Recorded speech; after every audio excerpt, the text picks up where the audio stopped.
नमस्कार, आप देख रहे हैं PNN TV public news network में। जब दवाई दुकान में मिली देसी शराब, एक्सपायरी डेट के मिले इंजेक्शन, दशन पॉलीक्लिनिक के रजिस्ट्रेशन पर नर्सिंग होम का संचालन। मामला मध्य प्रदेश के बालाघाट जिले की लांजी तहसील में डॉक्टर वर्षा सिंह द्वारा संचालित दशन पॉलीक्लिनिक रजिस्ट्रेशन के नाम पर चल रहे गुणवत्ताहीन नर्सिंग होम चलाने का है, जहां पर बगैर किसी अनुमति चल रही पैथोलॉजी और दवाई दुकान पाई गई। खबर विस्तार से जानकारी के अनुसार शिकायत पर रोज 4 मई को दशन पॉलीक्लिनिक की तहसीलदार, थाना प्रभारी एवं फॉरेंसिक टीम के साथ ही BMO ने जांच की थी। इस दौरान भारी अनियमितताएं पाई गई थीं। तब क्लिनिक को सील कर दिया गया था, लेकिन क्लिनिक प्रबंधन ने बिना जांच पूर्ण हुए क्लिनिक का संचालन शुरू कर दिया था। जानकारी लगने पर गुरुवार को पुनः वरिष्ठ अधिकारियों की टीम मौके पर पहुंची। टीम में SDM Pradeep Kaurav, SDOP police Satendra Ghanghoriya और BMO प्रदीप गेडाम शामिल थे, जिन्होंने पूर्व में की गई जांच के बिंदुओं के आधार पर सत्यापन किया। इस दौरान पाया कि पॉली क्लिनिक का ना रजिस्ट्रेशन है और ना ही अस्पताल, नर्सिंग होम चलाने का कोई परमिशन है। फिर भी वहां 10 बेड लगे पाए गए, जहां मरीजों को भर्ती कर इलाज किया जाना बताया गया। सर, आज क्या कार्रवाई की गई यहाँ पर? पूर्व में घटनाएं यहाँ पर घटित हुई थी दशन पॉलीक्लिनिक के संबंध पर, तो उस पर से ब्लॉक मेडिकल ऑफिसर से रिपोर्ट बुलाई गई थी। उसमें बहुत से पॉइंटों पर अनियमितताएं पाई गई थी।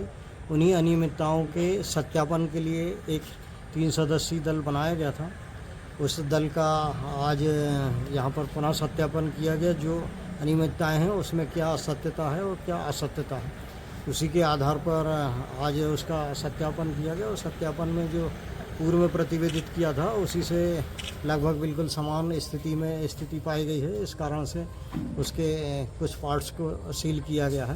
दूसरा, उसके इस कैंपस में संचालित मेडिकल दुकान, उसमें भी नारकोटिक्स के जो प्रावधान है उसके अंतर्गत मेडिकल की दुकान संचालित नहीं हो रही थी। और निरीक्षण करने पर यह पाया गया कि वहाँ शराब भी अनाधिकृत रूप से रखी पाई गई राज्यों में। तो इससे सिद्ध होता है कि इसमें कई प्रकार की अनियमितताएं और संचालित हैं, तो उसको भी सील किया गया है। और सील करने के बाद इसका ड्रग इंस्पेक्टर से और सत्यापन कराया जाएगा। जो एक्चुअल स्थिति निकल के आएगी उस अनुसार फिर आगे कार्रवाई की जाएगी। क्लिनिक में एक पैथोलॉजी पाई गई, लेकिन उसके दस्तावेज नहीं पाए गए। पैथोलॉजी के लिए नियमानुसार MD पैथोलॉजी होना आवश्यक है। क्लिनिक से निकलने वाले बायोमेडिकल वेस्ट कचरे को नष्ट करने के लिए कोई व्यवस्था नहीं है। पॉल्यूशन कंट्रोल बोर्ड का भी लाइसेंस नहीं पाया गया। अग्निशामक संबंधी NOC तथा आग बुझाने के लिए कोई व्यवस्था नहीं पाई गई। इसी तरह क्लिनिक में संचालित दवा दुकान में शराब पाई गई। वहीं बहुत सारे एक्सपायरी डेट के इंजेक्शन और ऑक्सीजन सिलेंडर खाली पाया गया। किसी प्रकार की कोई इमरजेंसी किट नहीं थी।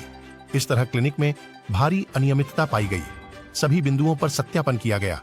वहीं बताया कि प्रथम दृष्टया क्लिनिक के कुछ स्थान और मेडिकल दुकान को सील किया गया है। वही अग्रिम कार्यवाही हेतु उच्च अधिकारी को जांच रिपोर्ट तैयार कर भेजी जाएगी।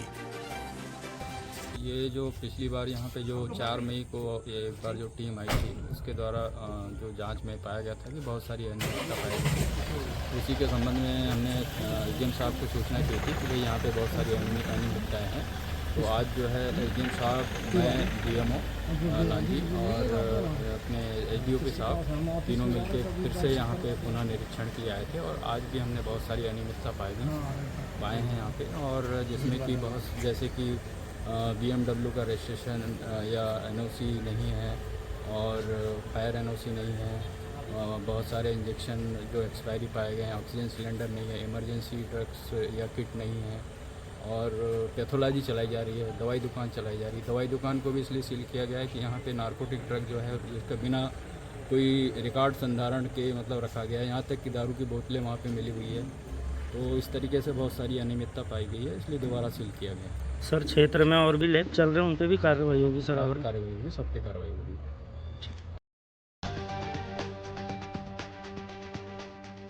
बालाघाट जिले में दिनांक 10 मई 14 मई 2024 तक मध्यम बादल छाए रहने के साथ हल्की बारिश के साथ तेज हवा की गति, वज्रपात की संभावना रहेगी।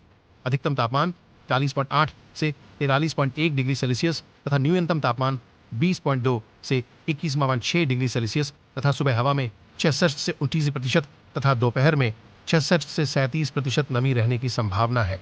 आने वाले दिनों में लगातार खबरों में बने रहने के लिए public news network PN9 TV को लाइक करें, सब्सक्राइब करें, कमेंट करें। धन्यवाद।